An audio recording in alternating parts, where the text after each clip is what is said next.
Hello friends, नमस्कार। आप सभी को स्वागत है अपना YouTube channel talent study lover पर। तो चलिए आज का जो साइंस का टेस्ट सीरीज है फ्रेंड वो स्टार्ट करते हैं, जो कि आने वाले सभी एग्जाम के लिए मोस्ट इंपॉर्टेंट क्लास है। तो आप लोग वीडियो पर लास्ट तक बने रहिएगा, ठीक है ना, क्योंकि अपन सभी क्वेश्चन को डिस्कशन करते हुए चलते हैं और टॉप 20 क्वेश्चन जो है वो सभी साइंस की देखते हैं अपन, ठीक है ना।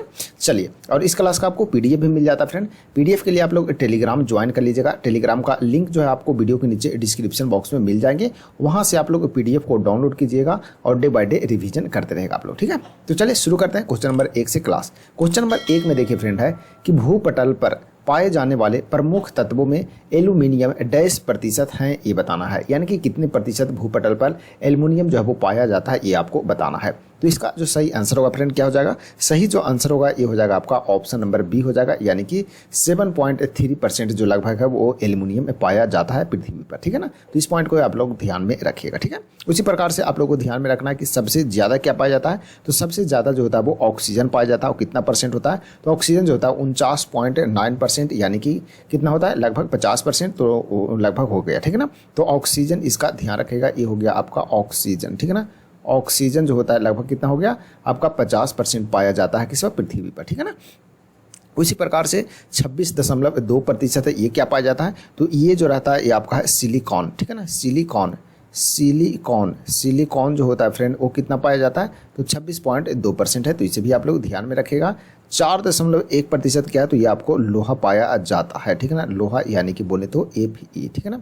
तो ये पाया जाता है कितना? 4.1%। ये कुछ इंपॉर्टेंट पॉइंट है, ये आप लोगों को ध्यान में रखना है। सबसे अधिक बोला जाए, यानी कि फर्स्ट नंबर में बोला जाए कि पृथ्वी पर सबसे अधिक पाए जाने वाले जो प्रमुख तत्व है उसमें कौन है? तो आपका हो जाएगा ऑक्सीजन, लगभग 50% हो जाएगा।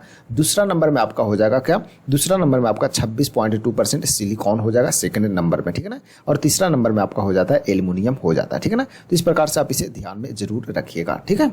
चलिए अब बढ़ते हैं आगे नेक्स्ट क्वेश्चन नंबर 2 की ओर फ्रेंड्स। क्वेश्चन नंबर 2 में देखिए है कि रासायनिक परिवर्तन है, यानी कि निम्न में से कौन जो है वो रासायनिक परिवर्तन है, ये बताना है, ठीक है। तो इनमें से कौन जो है वो रासायनिक परिवर्तन है? तो इसका जो सही आंसर होगा फ्रेंड क्या हो जाएगा? सही जो आंसर हो जाएगा फ्रेंड ये हो जाएगा आपका पटाखों का जलना, ठीक है ना। पटाखा जब जल जाता है तो क्या हो जाता है? पटाखा का जलना क्या है? रासायनिक परिवर्तन के अंतर्गत आता है। तो ऑप्शन ए जो है इसका सही आंसर हो जाएगा।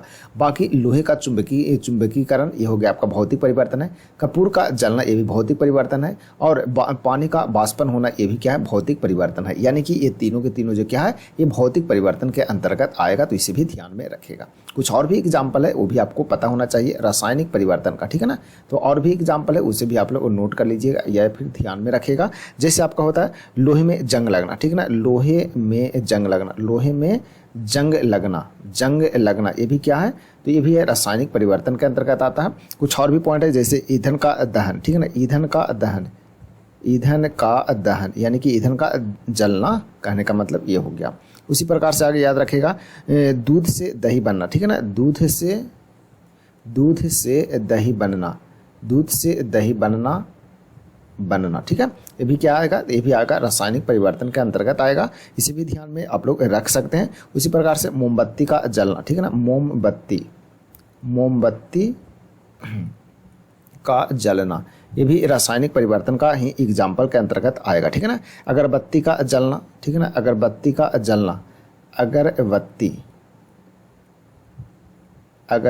का जलना ये सभी के सभी जो है फ्रेंड किस में आएगा? तो ये सभी रासायनिक परिवर्तन का एग्जाम्पल है। तो इसे भी आप लोग नोट कर लीजिएगा और ध्यान में जरूर रखिएगा, ठीक है ना। उसी प्रकार से भौतिक जो परिवर्तन होता है उसके बारे में कुछ एग्जाम्पल और लिख देते हैं। भौतिक परिवर्तन, ठीक है ना। भौतिक परिवर्तन जो आपको एग्जाम में बार बार बनता है, ठीक है ना। तो आपको तो सबसे पहले ध्यान में रखना है क्या? जैसे होता है पानी का वाष्पन होना, पानी का वाष्पन तो यह हो गया। कपूर का जलना हो गया। लोहे का चुंबकीकरण ये सभी तो हो गया। CO2 से सूखी बर्फ बनना, CO2 से क्या बनना? सूखी बर्फ है, ठीक है ना। सूखी बर्फ बनना क्या है? तो ये है आपका भौतिक परिवर्तन के अंतर्गत आएगा, ठीक है ना। तो इसे भी आप लोग ध्यान में जरूर रखिएगा, ठीक है ना। लोहे का चुंबकीकरण आपको बता दिए। रेत का पानी में विलयन, ठीक है ना। रेत का पानी में विलयन, ठीक है ना। पानी में विलयन ये क्या आएगा? ये भी भौतिक परिवर्तन के अंतर्गत ही आएगा, ठीक है ना। तो इसे भी ध्यान में रखिएगा। पानी का जमकर बर्फ बनना, यानी कि पानी जब जम जाता है तो क्या बनना? पानी का बर्फ बनना, ये भी भौतिक परिवर्तन ही होगा फ्रेंड, ठीक है ना, इसे भी ध्यान रखिएगा। लोहे के छड़ की जो है वो उसे गर्म करना, लोहे का छड़, ठीक है ना, लोहे का छड़ को गर्म करना, ठीक है ना, गर्म करना, ठीक है ना, क्या होगा, ये भौतिक परिवर्तन के अंतर्गत आएगा, ठीक है ना। तो जल को गर्म करके भाप में बदलना, वो भी भौतिक परिवर्तन ही आएगा। भौतिक परिवर्तन का मतलब होता है क्या, कि उसको हम फिर से वही फॉर्मेट में हम ला सकते हैं, यानी कि उसी मतलब उसका जो ओरिजिनल स्वरूप है उसमें हम ला सकते हैं, लेकिन रासायनिक परिवर्तन में नहीं ला सकते हैं, ठीक है ना। तो ये होता है इसका मेन जो परिभाषा वो ये है, ठीक है। तो इस प्रकार से आप इसे ध्यान में रखिएगा। चलिए अब बढ़ते हैं आगे नेक्स्ट क्वेश्चन नंबर 3 की ओर। क्वेश्चन नंबर 3 में फ्रेंड गूगल की स्थापना कब हुआ था ये बताना है। तो गूगल की जो स्थापना फ्रेंड वो कब हुआ था ये बताइए। तो सही जो आंसर हो जाएगा फ्रेंड ये हो जाएगा आपका ऑप्शन नंबर डी हो जाएगा। 1998 में गूगल का स्थापना हुआ था, ठीक है ना। और किसके द्वारा किया गया था ये भी आपको पता होना चाहिए। तो गूगल की जो स्थापना है वो लैरी पेज, ठीक है ना, लैरी पेज एंड कौन, सरगेर, ठीक है ना, सरगेर ब्रिन के द्वारा किया गया था। किसका, गूगल का स्थापना किया गया था। और कब किया गया था, 1998 में किया गया था। तो इसे भी आप लोग ध्यान में रखिएगा, ठीक है ना। उसी प्रकार से 2005 में किसका स्थापना हुआ था आपको पता होना चाहिए। 2005 में आपका यूट्यूब, इंस्टाग्राम और विकीपीडिया, ठीक है ना। यूट्यूब का हो गया YOUTUB, ठीक, यूट्यूब पर पढ़ रहे हैं तो यूट्यूब हो गया, ठीक है ना। इंस्टाग्राम हो गया, विकीपीडिया, ठीक है ना,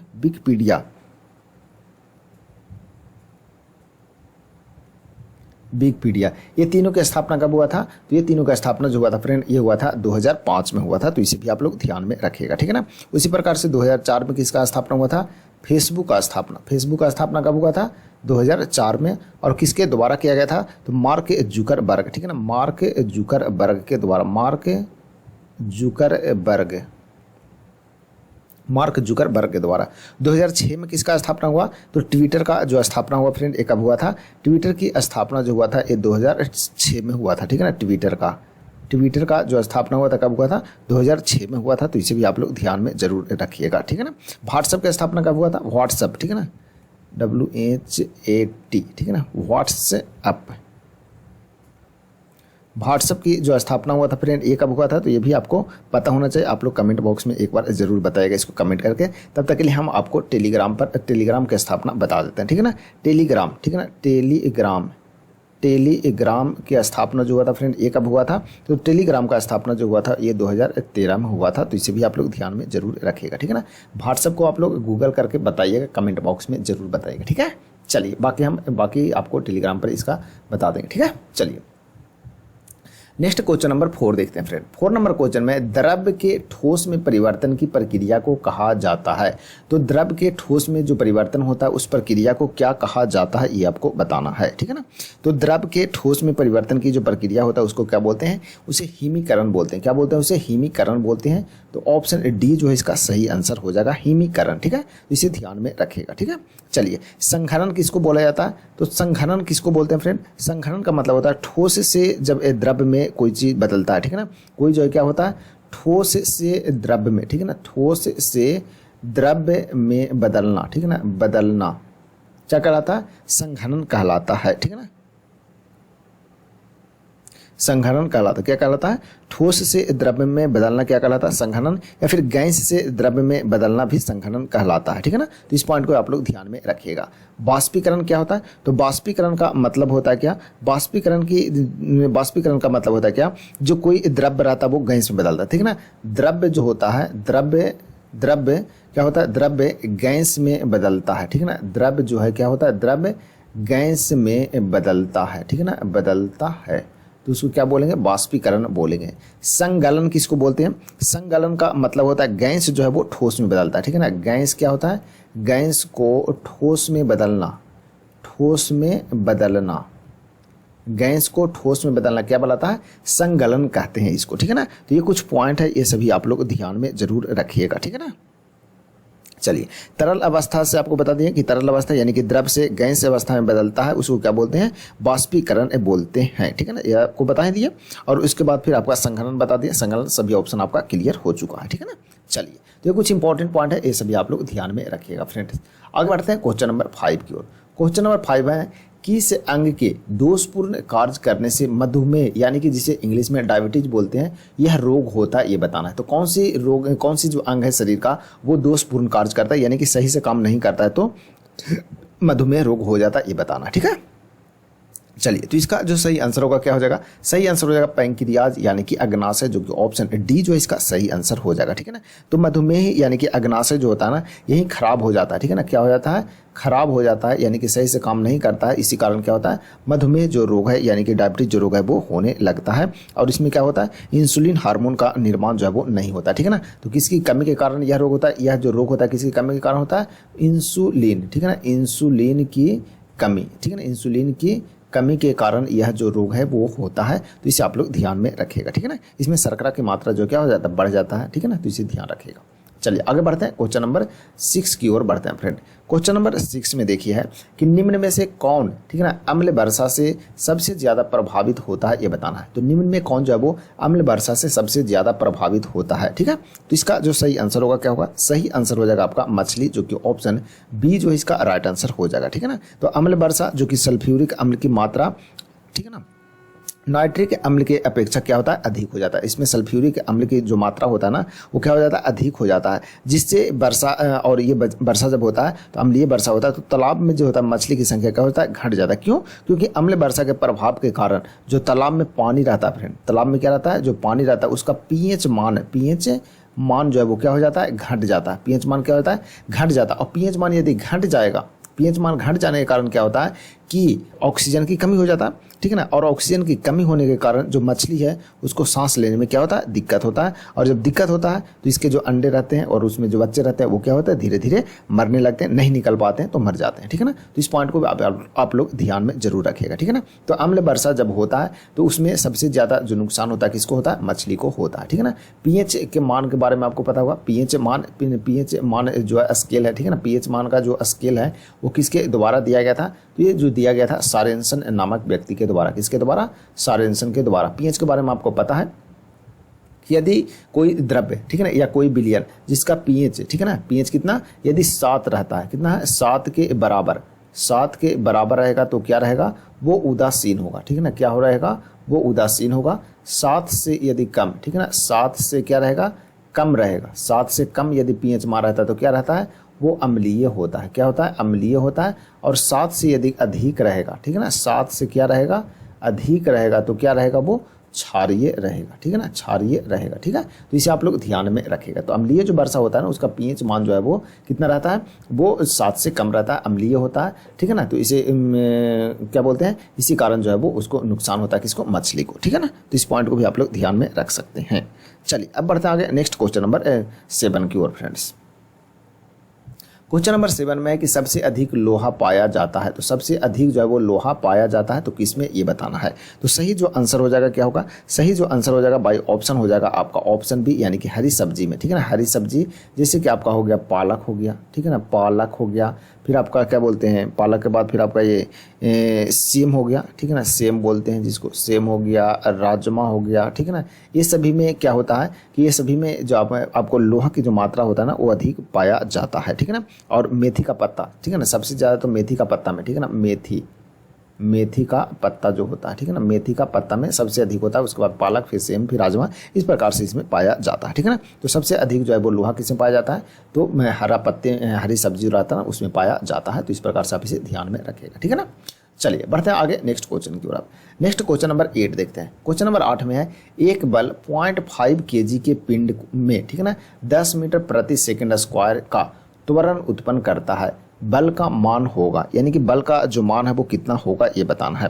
तो न्यूटन के द्वितीय गति के अनुसार आपको पता है कि बल बराबर क्या होता है, यानी F बराबर ma होता है। ma बोले तो मास इंटू एक्सीलरेशन यानी कि त्वरण होता है, यानी कि द्रव्यमान गुने त्वरण होता है। तो द्रव्यमान आपका कितना दिया हुआ, तो आपका जो मास है फ्रेंड वो दिया हुआ है 0.5 kg, ठीक है ना, 0.5 kg आपका मास दिया हुआ है। और आपका जो ए है यानी कि त्वरण है वो कितना है, 10 दिया हुआ है। तो इसको कैलकुलेट कर देंगे तो हो जाएगा, कितना हो जाएगा, 5 हो जाएगा, ठीक है ना। यानी कि 5 क्या हो जाएगा, बल को क्या करते हैं, न्यूटन में, ठीक है ना। तो कितना हो जाएगा, 5 न्यूटन हो जाएगा, जो कि आपका ऑप्शन ए इसका सही आंसर हो जाएगा, ठीक है ना। तो बल बराबर आपको द्रव्यमान गुणित त्वरण याद रखना, ठीक है ना। चलिए नेक्स्ट क्वेश्चन नंबर 9 देखिए है कि किसी वस्तु का संवेग डैश पर निर्भर करता है, ठीक है ना, यानी कि किसी वस्तु का जो संवेग होता है वो किस पर निर्भर करता है ये आपको बताना है। तो सही जो आंसर होगा फ्रेंड ये हो जाएगा आपका संवेग जो होता है ना, संवेग बराबर क्या होता है, द्रव्यमान गुने वेग होता है। क्या होता है, द्रव्यमान गुने वेग। द्रव्यमान गुने वेग बोले तो एम गुना भी हो जाएगा, ठीक है ना, एम गुना भी हो जाएगा, ठीक है ना, एम यानी मास और भी हो गया वेलोसिटी यानी कि वेग हो गया, ठीक है ना। तो इसका जो सही आंसर हो जाएगा द्रव्यमान और वेग दोनों पर यह क्या करता है, डिपेंडेंट रहता है संवेग। तो ऑप्शन सी जो है इसका सही आंसर हो जाएगा, ठीक है ना। तो इसे ध्यान में रखिएगा, ठीक है ना। संवेग बराबर क्या होता है, द्रव्यमान गुने वेग होता है।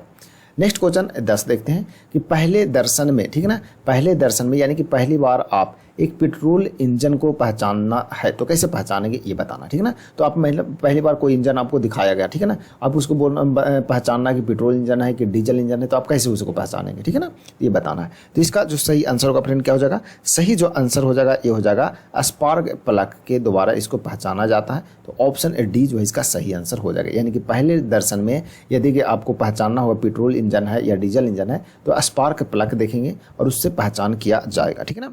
पेट्रोल को, ठीक है ना, पेट्रोल इंजन को क्या बोलते हैं, एक और अन्य नाम है पेट्रोल इंजन जो है ना उसका एक अन्य नाम भी है, ठीक है ना, अन्य जो नाम है उसको क्या बोलते हैं, गैसोलीन इंजन भी बोलते हैं। क्या बोलते हैं, गैसोलीन, ठीक है ना, गैसोलीन इंजन भी बोला जाता है। एक मिनट इसको फिर से लिख देता हूँ यहाँ, गैसोलीन इंजन भी बोला जाता है इसको, ठीक है ना। तो इस प्रकार से आप इसको ध्यान में रखिएगा, ठीक है। उत्तरी अमेरिका यानी कि नॉर्थ अमेरिका में यह एक प्रकार का आंतरिक दहन यानी कि इंटरनल कंप्यूटेशन इंजन है जो स्पार्क के द्वारा चलता है। किसके द्वारा चलता है, स्पार्क के द्वारा चलता है। कहाँ पर, उत्तरी अमेरिका में। कहाँ पर, उत्तरी अमेरिका में, ठीक है ना, उत्तरी अमेरिका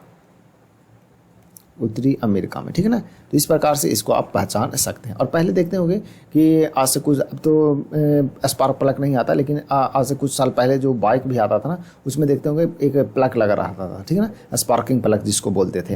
तो जो प्लग रहता था तो उसी से वो पहचानता था, उससे क्या आता था, पेट्रोल आता था और यहाँ पर वो क्या होता है, आग जलता है और उसके बाद फिर वो चालू हो जाता था, ठीक है ना, सेल्फ से करते थे। या फिर वो क्या बोलते हैं, किक मारते हैं, ठीक है ना, किक मारते थे। तो किक वाली गाड़ी में अभी भी देखने को मिल जाता है, ठीक है ना। तो स्पार्क प्लग वहाँ पर लगा रहता है तो उसी से पहचाना जाता है, ठीक है। तो ध्यान रखिएगा। नेक्स्ट क्वेश्चन नंबर 11 देखते हैं फ्रेंड कि अल्टीमीटर से क्या नापते हैं ये बताना है। तो अल्टीमीटर से क्या मापा जाता है, सही जो आंसर होगा क्या होगा, अल्टीमीटर से फ्रेंड आपको क्या मापते हैं, भूतल से ऊंचाई मापा जाता है, ठीक है ना। तो भूमि से जो ऊंचाई मापा जाता है वो किसे मापते हैं, अल्टीमीटर के द्वारा मापा जाता है, जो कि ऑप्शन बी जो है इसका सही आंसर हो जाएगा। तो इसे भी आप लोग ध्यान में रखिएगा, ठीक है ना। वायुमंडलीय दाब को किससे मापते हैं, तो वायुमंडलीय दाब को आपको फ्रेंड बैरोमीटर, ठीक है ना, किससे मापते हैं, बैरोमीटर से मापा जाता है, ठीक है ना। तो इसे भी ध्यान में रखिएगा। विद्युत धारा की जो सामर्थ्य है ना, विद्युत धारा की सामर्थ्य को किसमें मापा जाता है, तो यह वोल्ट में मापा जाता है। किसमें, वोल्ट में मापा जाता है, ठीक है ना। सुनाई देने में जो अंतर होता है उसको किससे मापते हैं, तो इसको जो मापा जाता है फ्रेंड वो डेसीबल में मापा जाता है। किसमें, डेसीबल में मापा जाता है, ठीक है ना। तो इस प्रकार से आप इसे ध्यान में रख सकते हैं इस सभी को, ठीक है। चलिए आगे बढ़ते हैं क्वेश्चन नंबर 12 की ओर फ्रेंड्स। क्वेश्चन नंबर 12 में देखिए है कि भौतिक तुला यानी कि फिजिकल बैलेंस कार्य करता है। तो फिजिकल जो बैलेंस है वो किस पर कार्य करता है, किस सिद्धांत पर कार्य करता है ये आपको बताना है। तो सही जो आंसर होगा फ्रेंड ये हो जाएगा समांतर बल के नियम पर यह कार्य करता है। किस पर करता है, समानांतर बल के नियम पर यह कार्य करता है। भौतिक तुला जो रहता है समानांतर बल के सिद्धांत पर कार्य करता है। संवेग संरक्षण के सिद्धांत पर कौन काम करता है, तो संवेग संरक्षण के सिद्धांत पर आपको पता है कि इस पर काम करता है कौन, रॉकेट जो काम करता है किस पर करता है, तो संवेग संरक्षण के सिद्धांत पर कार्य करता है। बहुत बार क्वेश्चन भी बनता है तो ध्यान में रखिएगा आप लोग, ठीक है। आगे देखते हैं question number 13 friends. Question number 13 में 10 केजी का पिंड जमीन से 10 मीटर की ऊंचाई पर है, उसकी स्थितिज ऊर्जा क्या होगा ये बताना, ठीक है ना। तो स्थितिज ऊर्जा आपको निकालना है। तो स्थितिज ऊर्जा बराबर आपको पता है क्या होता है, स्थितिज ऊर्जा यानी कि पोटेंशियल एनर्जी बराबर क्या होता है, mgh होता है, ठीक है ना। m हो गया आपका मास, g हो गया गुरुत्वीय त्वरण और h जो हो गया आपका हाइट हो गया, ठीक है ना। चलिए अब आपको पता है कि जो g का मान होता है स्मॉल g का कितना होता है, 9.8 मीटर प्रति सेकंड होता है, ठीक है ना, ये आपको पता है। अब m का मान कितना है, m आपको मास कितना दिया हुआ है, 10 kg दिया हुआ है। तो 10 हो जाएगा। जी कितना हो जाएगा 9.8 हो जाएगा। और इंच जो है वो 10 मीटर की ऊंचाई है तो गुना 10 हो जाएगा, ठीक है ना। तो इसका जो ये हो जाएगा आपका क्या में पोटेंशियल एनर्जी स्थितिज ऊर्जा हो जाएगा, ठीक है ना। तो इसको गुना करेंगे तो आ जाएगा 1 शून्य से आपका कट जाएगा तो बच जाएगा कितना 980 क्या हो जाएगा जूल हो जाएगा, ठीक है ना। तो 980 जूल जो है इसका फ्रेंड सही आंसर हो जाएगा, जो कि ऑप्शन बी जो है इसका सही आंसर हो जाएगा, ठीक है ना। चलिए आगे बढ़ते हैं नेक्स्ट क्वेश्चन की ओर। अब नेक्स्ट क्वेश्चन नंबर 14 देखिए है कि किसी रॉकेट को पृथ्वी से पलायन के लिए न्यूनतम कितनी गति दी जाती है ये बताना। पलायन करने का मतलब हो गया कि पृथ्वी से कोई भी वस्तु पृथ्वी पर है उसको बाहर फेंकना कि बाद में दोबारा लौट के वो पृथ्वी पर नहीं आए, तो कितना के स्पीड से उसको फेंका जाए कि पृथ्वी पर पुनः वह नहीं आए लौट करके, ठीक है ना। जैसे अपन लोग ढेला फेंकते हैं, पत्थर फेंकते हैं ऊपर की ओर, ठीक है ना। अपन पत्थर फेंकते हैं वो फिर लौट के क्या आ जाता है नीचे की ओर ही आ जाता है। क्यों आ जाता है? उसका कारण है कि पृथ्वी का जो गुरुत्वीय त्वरण है वो उसको खींच लेता है।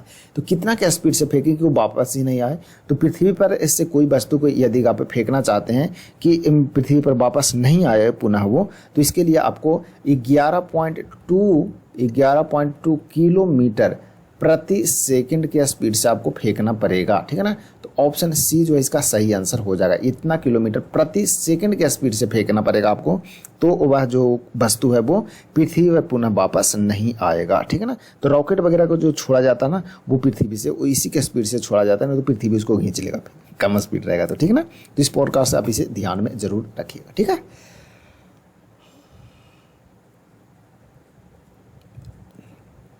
चलिए नेक्स्ट देखते हैं question number 15 friends. Question number 15 में देखिए है हैलोजन कांच पर प्रहार करती है, ठीक है ना। तो हैलोजन कांच पर प्रहार करती है किसके द्वारा ये बताना है। तो सही आंसर होगा ये हो जाएगा आपका फ्लोरीन, जो कि ऑप्शन 20 का सही आंसर हो जाएगा। हैलोजन कांच पर प्रहार करती है फ्लोरीन से, ठीक है ना। फ्लोरीन कांच पर प्रहार करती है इसलिए हाइड्रोजन फ्लोराइड यानी कि HF है, ठीक है ना। HF का फुल फॉर्म क्या होता है हाइड्रोजन फ्लोराइड होता है, ठीक है ना। कांच की बोतल में नहीं रखते हैं, ठीक है ना। फ्लोरीन कांच पर प्रहार करती है इसीलिए जो हाइड्रोजन फ्लोराइड होता है उसको क्या करते हैं कांच की बोतल में नहीं रखते हैं। तथा हाइड्रोजन फ्लोराइड का उपयोग जो है वो किस में करते हैं, तो हाइड्रोजन जो फ्लोराइड होता है यानी HF का जो यूज होता है फ्रेंड, इसका जो यूज होता है वो कहाँ पर करते हैं, तो कांच की खुदाई करने में, ठीक है ना। कांच की क्या करने, कांच की खुदाई, ठीक है ना। कांच की खुदाई या फिर आपको कांच पर लिखने के लिए, या फिर क्या करने में कांच पर कुछ लिखना हो तब, ठीक है ना। कांच पर लिखने के लिए, ठीक है ना। किसका यूज करते हैं, HF का यूज करते हैं। HF का फुल फॉर्म क्या होता है तो ये भी आपको लिख देते हैं हाइड्रोजन, ठीक है ना। हाइड्रोजन फ्लोराइड, ठीक है ना। हाइड्रोजन फ्लोराइड होता है, ठीक है ना। तो हाइड्रोजन फ्लोराइड HF का फुल फॉर्म होता है, तो इसे ध्यान में रखिएगा, ठीक है ना। चलिए तो ये कुछ इंपॉर्टेंट पॉइंट ध्यान में रखना आप लोग को। चलिए नेक्स्ट देखते हैं question number 16 friend. Question number 16 में देखिए कि किसी तत्व का परमाणु भार 35 है। परमाणु भार कितना है 35 है तथा 18 इलेक्ट्रॉन है, तो उस तत्व में प्रोटॉनों की जो संख्या होगा वो कितना होगा ये आपको बताना है, ठीक है ना। तो प्रोटॉन की संख्या जो है वो कितना होगा ये आपको निकालना है। तो आपको पहले पता होना चाहिए कि इलेक्ट्रॉनों की संख्या प्रोटॉनों की संख्या क्या होता है बराबर होता है, ठीक है ना। इलेक्ट्रॉन की जो संख्या होता है फ्रेंड, इलेक्ट्रॉन, ठीक है ना। इलेक्ट्रॉन की संख्या बराबर होता है क्या, प्रोटॉनों की संख्या, ठीक है। ये दोनों आपस में क्या होता है इक्वल होता है, यानी कि आपका इलेक्ट्रॉन की संख्या 18 दिया हुआ है तो प्रोटॉन की संख्या भी कितना होगा आपस में 18 ही होगा, क्योंकि दोनों आपस में क्या होता है इक्वल होता है। तत्व के परमाणु में प्रोटॉनों की संख्या और इलेक्ट्रॉनों की संख्या क्या होता है बराबर होता है। वहीं न्यूट्रॉन की संख्या निकालना रहा है, ठीक है ना। न्यूट्रॉन की जो संख्या हो जाएगा वो हो जाएगा कितना 35, यानी परमाणु भार में से आप इलेक्ट्रॉन का या प्रोटॉन को घटा दीजिए तो आपका बच जाएगा कितना 17 बचेगा, तो ये न्यूट्रॉन की संख्या हो जाएगा, ठीक है ना। तो पूछ रहा है प्रोटॉन की संख्या, तो प्रोटॉन की संख्या कितना हो जाएगा 18 हो जाएगा, जो कि ऑप्शन बी जो इसका राइट आंसर हो जाएगा, ठीक है ना। तो ध्यान रखिएगा। नेक्स्ट जो क्वेश्चन है फ्रेंड वो देख लेते हैं आप। नेक्स्ट क्वेश्चन नंबर 17 है गोबर गैस संयंत्र का आविष्कार किसने किया था ये बताना है। तो गोबर गैस जो संयंत्र है उसका आविष्कार है फ्रेंड वो किसके द्वारा किया गया था। सही जो आंसर हो जाएगा ये हो जाएगा आपका CB देसाई के द्वारा, CB देसाई, ठीक है ना। CB देसाई जो कि ऑप्शन ये जो इसका सही आंसर हो जाएगा। इन्हीं के द्वारा किया गया था क्या, गोबर गैस जो संयंत्र है ना उसका आविष्कार किया गया था, ठीक है ना। और गोबर गैस संयंत्र से कौन सा गैस निकलता है, ठीक है ना, कौन सा गैस जो है वो निकलता है, तो ये निकलता है फ्रेंड मीथेन गैस निकलता है। क्या निकलता है, मीथेन गैस निकलता है। और इसका सूत्र जो है आपको पता होना चाहिए, CH4 होता है, ठीक है ना। मीथेन गैस एक जगह और से निकलता है, तो कहाँ से निकलता है, तो जो धान की खेत, ठीक है ना, धान की जो खेत होता है यहाँ से भी क्या निकलता है, मीथेन गैस ही निकलता है। तो इसे भी आप लोग ध्यान में रखिएगा, ठीक है ना। चलिए, तो कुछ इंपॉर्टेंट पॉइंट है, ध्यान में रखना आप लोग को। नेक्स्ट क्वेश्चन नंबर 18 देखते हैं फ्रेंड्स। क्वेश्चन नंबर 18 में देखिए है, किस गैस से सड़े अंडे की गंध आती है, ये बताना है। यानी कि सड़ा जो अंडा रहता है ना उसी के टाइप का गंध आता है, तो कौन सा गैस है उससे आता है, ये बताना है। तो सही जो आंसर हो जाएगा हाइड्रोजन सल्फाइड। हाइड्रोजन सल्फाइड यानी कि H2S होता है, ठीक है ना। इसी को क्या बोलते हैं, हाइड्रोजन, ठीक है ना, हाइड्रोजन सल्फाइड, ठीक है ना, हाइड्रोजन सल्फाइड इसको कहा जाता है, ठीक है ना। तो इसी प्रकार से आप इसको ध्यान में रखिएगा। इसमें क्या गंध आता है, तो इसमें जो गंध है वो सड़े अंडे जैसे गंध आता है। और यह जो गैस होता है फ्रेंड हाइड्रोजन सल्फाइड, ये कैसा होता है, रंगहीन होता है, यानी कि इसका रंग नहीं होता है, ठीक है ना। तथा यह क्या होता है, और यह अधिक विषैला होता है। क्या होता है, अधिक विषैला होता है, ठीक है ना। अधिक क्या होता है, विषैला होता है, अधिक विषैला होता है, ठीक है ना। तो इस प्रकार से आप इसको ध्यान में जरूर रखिएगा, ठीक है ना। अधिक विषैला गैस है यह, ठीक है। चलिए नेक्स्ट क्वेश्चन नंबर 19 देखते हैं। क्वेश्चन नंबर 19 में कैथोड किरणें हैं, ठीक है ना। तो कैथोड किरणें जो है वो क्या है, ये बताना है। तो सही जो आंसर होगा ये हो जाएगा, इलेक्ट्रॉनों की धारा को क्या बोलते हैं, कैथोड किरण बोलते हैं, जो कि क्या होता है, ऋणात्मक होता है। तो ऑप्शन ए जो इसका सही आंसर हो जाएगा, ठीक है ना। तो कैथोड जो किरण होता है इलेक्ट्रॉन की धारा होता है, क्या होता है, और यह क्या होता है, ऋणात्मक होता है। कैथोड जो होता है, कैथोड जो होता है कैसा होता है, तो यह जो है वो ऋणात्मक होता है, ठीक है ना। तो इसे ध्यान में रखिएगा, ठीक है। चलिए, कैथोड किरण जिसको क्या बोलते हैं, इलेक्ट्रॉन बीम भी बोला जाता है। इसको क्या बोलते हैं, इसका एक और अन्य नाम है जिसको क्या बोलते हैं, इलेक्ट्रॉन, ठीक है ना, इलेक्ट्रॉन बीम भी बोला जाता है, ठीक है ना। इलेक्ट्रॉन बीम भी कहते हैं इसको, तो इसको ध्यान में आप लोग जरूर रखिएगा, ठीक है। चलिए नेक्स्ट क्वेश्चन देखते हैं फ्रेंड। नेक्स्ट जो क्वेश्चन है वो क्या है,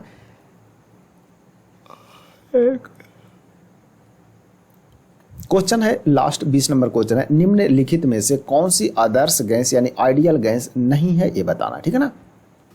तो आदर्श गैस आपको पता होना चाहिए कि आदर्श गैस बोला किसको जाता है। तो आदर्श जो गैस होता है फ्रेंड, इसको बोलते हैं क्या, आदर्श गैस को क्या बोलते हैं, क्या बोलते हैं, अक्रिय गैस बोलते हैं, ठीक है ना। आदर्श गैस को क्या बोलते हैं, अक्रिय गैस बोलते हैं। तो निम्न में कौन जो है वो आदर्श गैस नहीं है, ये आपको बताना है। तो सही जो आंसर होगा ये हो जाएगा आपका सिलिकॉन, ठीक है। सिलिकॉन जो है वो अक्रिय गैस के अंतर्गत नहीं आता है, यानी कि आदर्श गैस के अंतर्गत नहीं आता है, ठीक है ना। वो वे गैस जो आदर्श गैस होते हैं जो समीकरण PV, ठीक है ना, समीकरण PV बराबर nRT, ठीक है ना, nRT को क्या करता है, अनुसरण करता है। जहाँ पर P जो हो गया आपका क्या होगा, P जो रहेगा फ्रेंड ये आपका दाब होगा, ठीक है ना। V जो रहेगा वो क्या रहेगा, तो V जो रहेगा वो आयतन यानी वॉल्यूम रहेगा, आयतन। V जो रहेगा क्या रहेगा, आयतन रहेगा। जो स्मॉल n है, स्मॉल जो n है ना, ये क्या रहेगा तो ये रहता है गैस के मोलों की संख्या, ठीक है ना, गैस के मोलों की संख्या, ठीक है ना।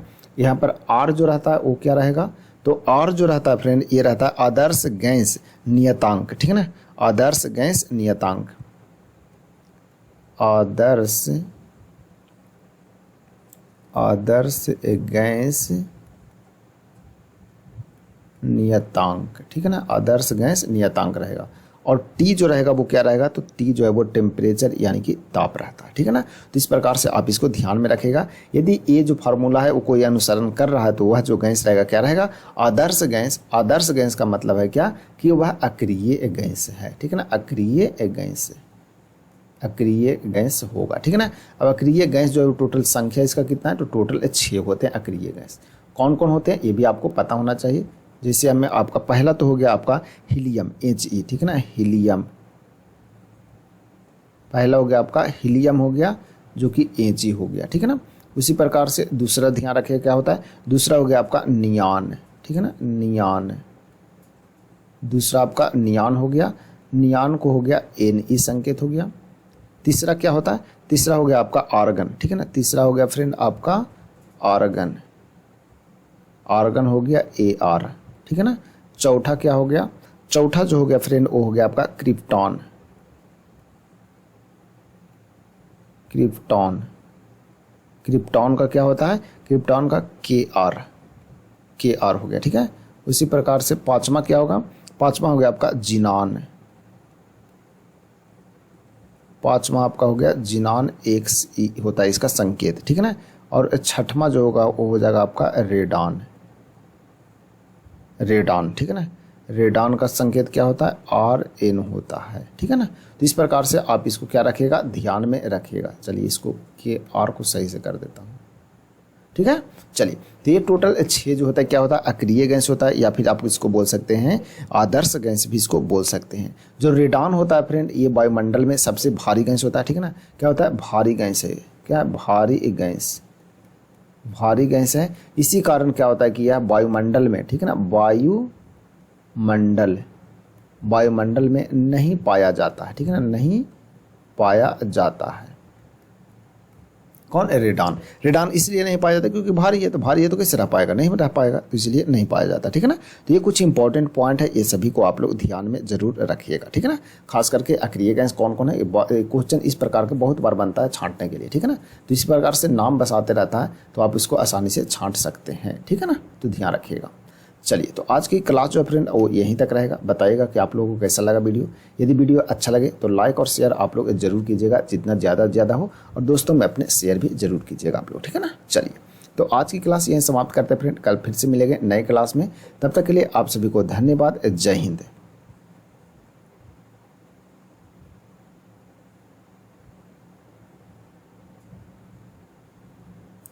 Most important